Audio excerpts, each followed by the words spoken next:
Jamaah tabligh ini paling banyak kena tuduhan macam-macam. Ada yang mengatakan gara-gara ikut jamaah tabligh bercerai dengan istri. Padahal kalau kita mau jujur, coba cek. Ternyata banyak juga orang yang gak ikut dalam gerakan jamaah tabligh cerai-cerai juga. Kemudian ada juga yang menuduh gara-gara ikut jamaah tabligh pekerjaan ditinggalkan. Ini mah dasar orangnya pemalas saja. Ternyata pada faktanya banyak pengangguran yang tidak ikut dalam gerakan jamaah tabligh, nggak bekerja. Tetapi kenapa harus selalu dinisbatkan kepada jamaah tabligh? Jamaah tabligh sering meninggalkan anak istri tanpa meninggalkan nafkah. Jadi ternyata memang orang-orang yang berdakwah ini seperti artis, jadi sorotan terus. Padahal kalau kita mau jujur-jujuran, orang yang paling ikhlas dalam berdakwah ini ya jamaah ini.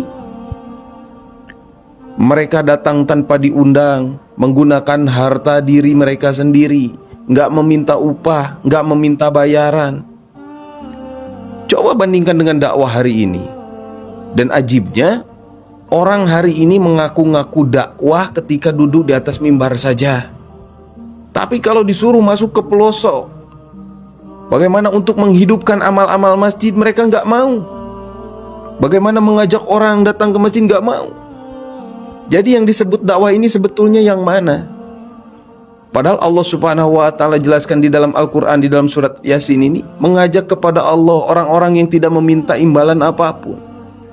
Dan ciri-ciri daripada dakwah yang mengikuti para nabi adalah dakwah dengan mengunjungi umat, mendatangi umat, bukan didatangkan oleh umat, tapi langsung mendatangi umat dengan berkorban harta diri dan waktu, bukan mendatangkan harta. Inilah dakwahnya para nabi. Jika kita ingin melihat sesuatu ini, kalau untuk mengikuti para nabi ini dalam hal agama ini, ikuti orang-orang terdahulu, bukan mengikuti orang-orang sekarang. Karena inilah perintah Allah subhanahu wa ta'ala. Jadi kalau dalam urusan agama, maka kita ini mencontoh orang-orang terdahulu. Siapa orang-orang terdahulu? Yaitu para sahabat radhiyallahu anhum ajmain. Sebagaimana firman Allah subhanahu wa ta'ala di dalam Al-Quran, wasabiqunal awwaluna minal muhajirin wal ansor. Orang-orang di kalangan kaum muhajirin yang pertama-tama masuk Islam dan orang-orang ansor. Ini orang-orang terdahulu. Dan mereka ini Nabi Muhammad SAW sebarkan daripada 124.000 sahabat ini ke seluruh penjuru dunia. Gerakan dakwah berjamaah dipimpin satu orang amir, kirim dengan rombongan-rombongan, itu dakwah zaman dulu. Ini kalau mau kita jujur-jujuran, dakwah yang seperti ini yang dibuat kembali seperti zaman dulu ya oleh jamaah ini. Nah ini yang akhirnya jadi lucu. Kok kita seakan-akan dipaksa mengikuti cara dakwah yang sekarang? Dakwah pakai sosial media, dakwah di atas mimbar, dakwah dibayar macam-macam. Ini bukan dakwah. Dakwah itu mengunjungi umat, disebarkan daripada hasil musyawarah, sebagaimana Rasulullah bermusyawarah dengan para sahabat, disebarkan untuk mensyiarkan agama. Dipimpin satu orang amir, maka rombongan-rombongan dakwah dikirim oleh Nabi Muhammad SAW. Ini dakwah mengikuti orang-orang terdahulu. Jika untuk urusan dunia, maka kita lihat bagaimana hari ini orang-orang yang sukses dalam urusan dunia. Kalau kita ingin sukses dalam urusan dunia, lihat orang hari ini yang sukses dalam urusan dunia, dalam perdagangannya, dalam jabatannya. Jika Anda ingin mengikuti, ingin sukses seperti orang-orang dunia, ikuti orang-orang sekarang. Jadi kadang-kadang Masya Allah, banyak orang ini mendahulukan apa yang menjadi sangkaan di dalam otaknya, kemudian dituduhkan kepada jamaah tabligh. Tetapi ini sudah sunatullah. Bagaimana orang-orang yang keluar di jalan Allah dengan ikhlas ini, maka dia akan mendapatkan ujian-ujian, cacian-cacian, sebagaimana para sahabat ataupun para nabi terdahulu dalam berdakwah. Nabi Nuh alaihi salatu wassalam berdakwah 950 tahun pagi dan malam, bayangkan. Yang ikut hanya 80 sekian saja. Caciannya banyak dari penduduk. Nah, ini adalah ujian-ujian dalam usaha dakwah. Para nabi terdahulu diuji dengan ujian yang begitu berat, dan puncak daripada ujian adalah apa yang dirasakan oleh Rasulullah SAW. Sehingga Nabi Muhammad SAW sampaikan, tidak ada ujian yang lebih berat yang diberikan kepada para nabi selain diberikan kepadaku, kata Nabi. Artinya ujian yang diberikan Allah dalam dakwah yang paling berat adalah kepada Nabi Muhammad SAW. Padahal Nabi Muhammad ini adalah kekasih Allah yang paling dekat dengan Allah. Tetapi ujiannya justru Allah berikan paling berat. Karena kenapa? Karena memang di dalam dakwah ini nggak ada yang namanya enak-enak. Kalau yang enak-enak ini bukan dakwah, tapi ceramah.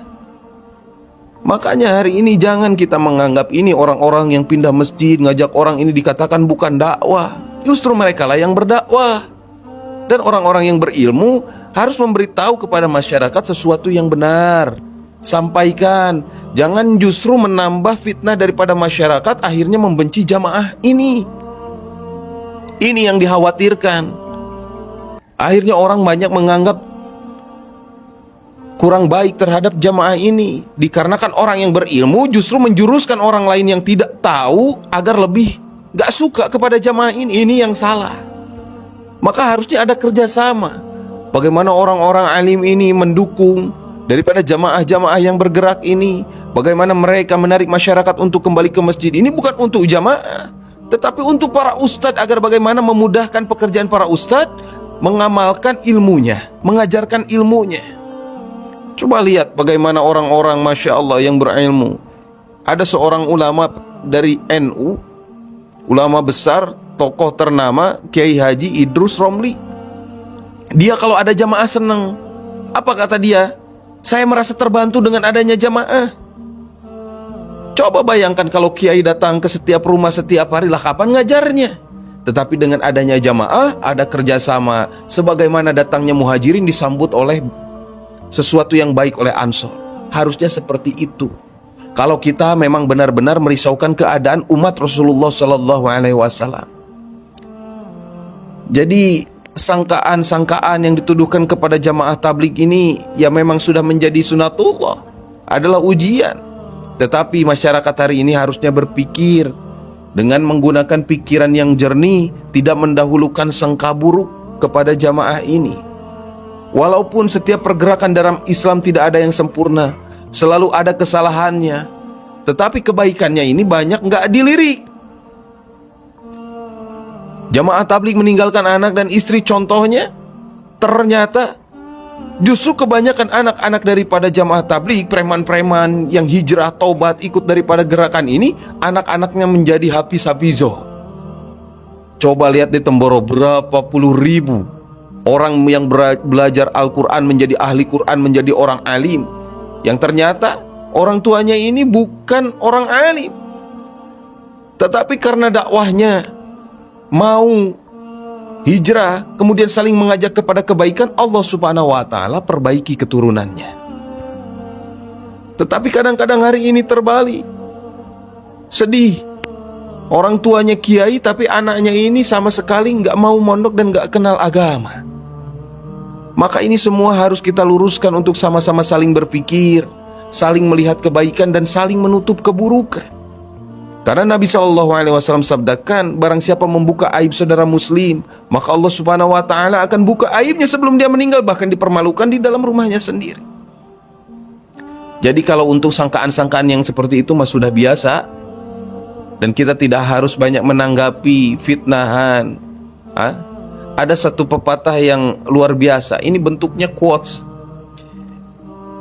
Jadi quotesnya itu, apapun yang dikatakan orang lain kepadamu, sesungguhnya itu bukan dirimu, tetapi dirinya. Jadi kalau ada orang lain nuduh seperti ini, seperti itu kepada kita, sebetulnya dia sedang menunjukkan itu bukan kita, tetapi dia sedang menunjukkan itulah dirinya yang sebenarnya. Maka mudah-mudahan mudzakarahnya bermanfaat. Dan Allah Subhanahu wa Ta'ala mencabut sifat buruk dalam diri kita, yaitu selalu sangka buruk kepada orang lain, terutama kepada orang-orang yang mengajak kepada Allah Subhanahu wa Ta'ala.